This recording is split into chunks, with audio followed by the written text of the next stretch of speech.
வேற வழியே இல்லாம பிஜேபி கூட கூட்டணி வைக்க போறாருன்னு தகவல் வருது. பவன் கல்யாணம் வச்சு டீலிங் பேசிக்கிட்டு இருக்காங்க. இல்ல சிரஞ்சீவி கட்சி மாதிரி ஆயிரும் பாத்துக்கோங்க அப்படின்ற மாதிரி. ஒரு விஷயம் கேளுங்க, மோடி ஆட்சியில் இருக்காரா இல்லையானே தெரியாது. நான் ஒரு 3 வாரம் தெரியும்.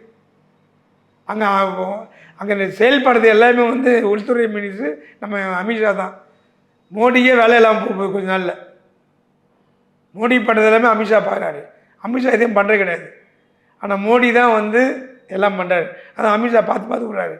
நாளைக்கு மோடிக்கு பவர் காரணிலேருந்து அமித்ஷா முடிவு பண்ணலாம். சரி, இப்போ நாளைக்கு டிவிக்கே பிஜேபியோட கூட்டணி வைக்கிற நிலைமை வந்ததுன்னா உங்களுக்கு ஓகேவா? அதெல்லாம் நீங்க ஏற்றுப்பீங்களா? அப்படிதான் வரும், வேற ஒன்றும் வழி இல்லை. இப்போ ஆமாம்மா, அது எப்போவுமே ஏடிஎம்கே பிஜேபி 3 தான் கூட்டணி வரும். 3 தான் கூட்டணி. ஆமாம், அதெல்லாம் டவுட் இல்லை. ஓகே, அதெல்லாம் டவுட் இல்லை. விஜய் பாஜகவை எதிரின்னு சொல்லியிருந்தாரு. எப்படி கூட்டணி வைக்க முடியும்? அது வேற வழி இல்லாதனால போறாரா? அப்போ அவங்க சரண்டர் ஆகுறாங்க. நான் எல்லாத்தையும் வாபஸ் வாங்க. இல்லை எதுக்கு இப்போ உங்களுக்கு திட்டத்திட்டு தான் நீங்கள் என்ன சரண்டர் ஆவீங்க? அதே மாதிரி அவங்களுக்கு கூட்டணி வேணும். இப்போ அவங்களுக்கு திமுக காலி பண்ணும். பிஜேபி திமுக காலி பண்ண என்ன பண்ணும்? அப்போ விஜய் எடப்பாடி இழுக்கணும். 2 இழுத்தா திமுக ஆட்டோமேட்டிக் காலி. இதுதான் அவங்களுடைய பிளான்.